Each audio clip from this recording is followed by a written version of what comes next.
Mr. President, first of all, just to make sure to amplify the record on the Lilly Ledbetter case, the Supreme Court did not rule against Ms. Ledbetter. They ruled in favor of the statute of limitations of 180 days that applied to almost all the civil rights era laws, and she had come to the court 10 years after the alleged incident and then tried to make a case. Subsequently, the Congress changed that statute, but the court was upholding the law which this Congress passed.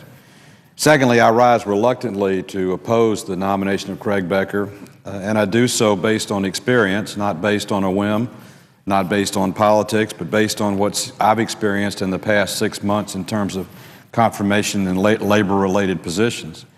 As you may know, I'm from Atlanta, Georgia. That's the home of Delta Airlines that's recently merged with Northwest Airlines to form the largest airline in the United States of America. The National Mediation Board oversees labor issues with regard to the aviation industry.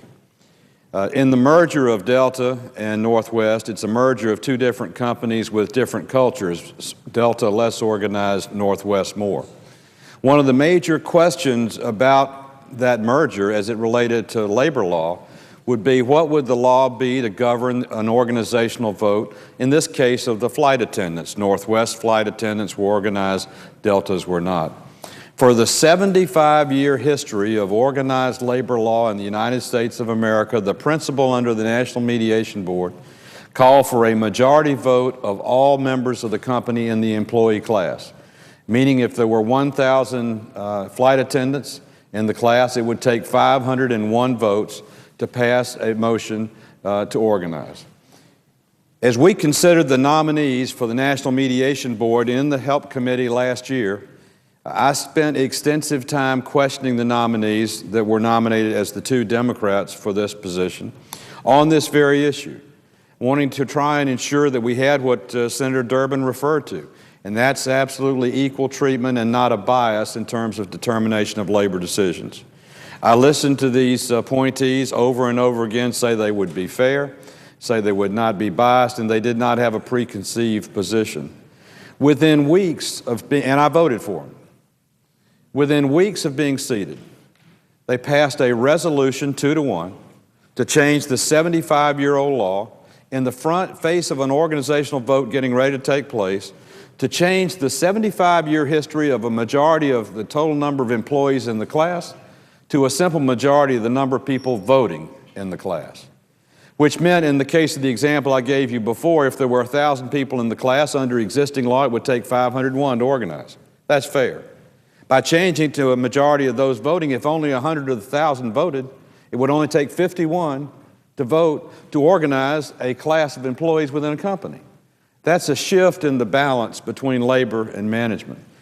Secondly, under those that move so much for EFCA around here and are always talking about the Employee Free Choice Act and how we need to make it easier to organize. You know, in 2008, which is the last year I have the statistics, 67% of all organization votes under existing law were in favor of unionizing. This is a movement towards a problem that we don't have. And Mr. Becker is a very gifted, talented attorney. I sat in for Senator Enzi as ranking member on the second confirmation hearing or markup hearing we had in the committee 2 weeks ago. And I asked him about these specific questions, and he is crafted in his answer. But I became away not convinced that the statements of Mr. Acuff, the statements of Mr. Iglesias, and the statement of others who have said Mr. Becker's appointment offers an opportunity to do by regulatory authority what could not be done on the floor of the Senate in terms of EFCA, followed on by the National Mediation Board's about-face from a standpoint of even-handed, non-preconceived notion to a complete move to change 75 years of law.